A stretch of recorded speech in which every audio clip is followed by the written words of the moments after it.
Ma recherche consiste à identifier les effets causaux des politiques publiques pour connaître leur efficacité.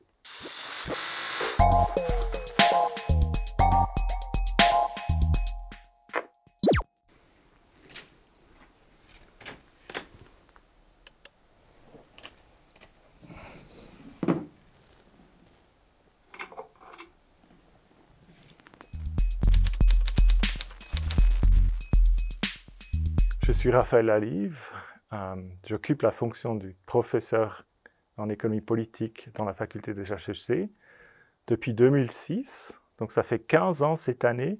Avant ça, j'ai fait toutes mes études à Zurich, donc je suis suisse alémanique.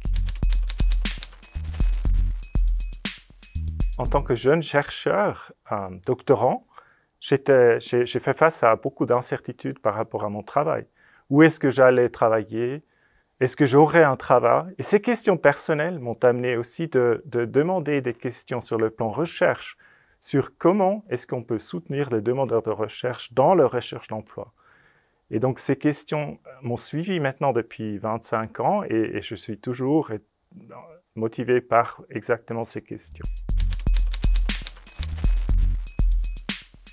Je cherche à savoir lesquelles des politiques publiques marchent et ne marchent pas, donc leur efficacité. Très tôt dans Covid-19, on s'est demandé est-ce que les mesures de confinement que mettent en place les différents pays sont adaptées à endiguer l'épidémie?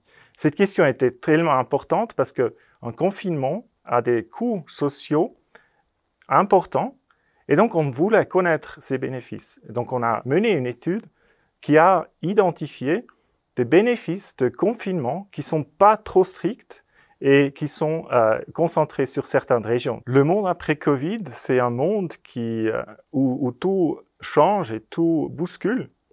Donc, il est très important de soutenir des demandeurs d'emploi à se réorienter. Parce que le marché du travail, il a changé.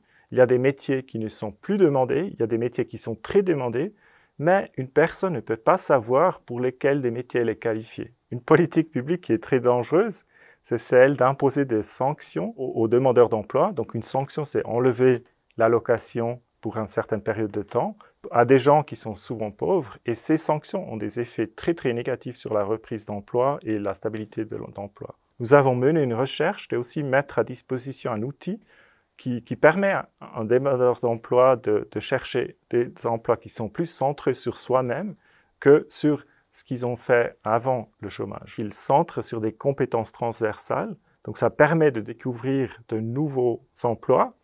Et en plus, c'est un outil qui travaille sur une plateforme en ligne et qui se passe dans l'espace d'1 heure. Alors, notre société fait face à des grandes transformations, celle qui est digitale, écologique, d'inclusion. C'est aussi des grands enjeux pour la politique. Quelles mesures prendre? Quel type de changement implémenter?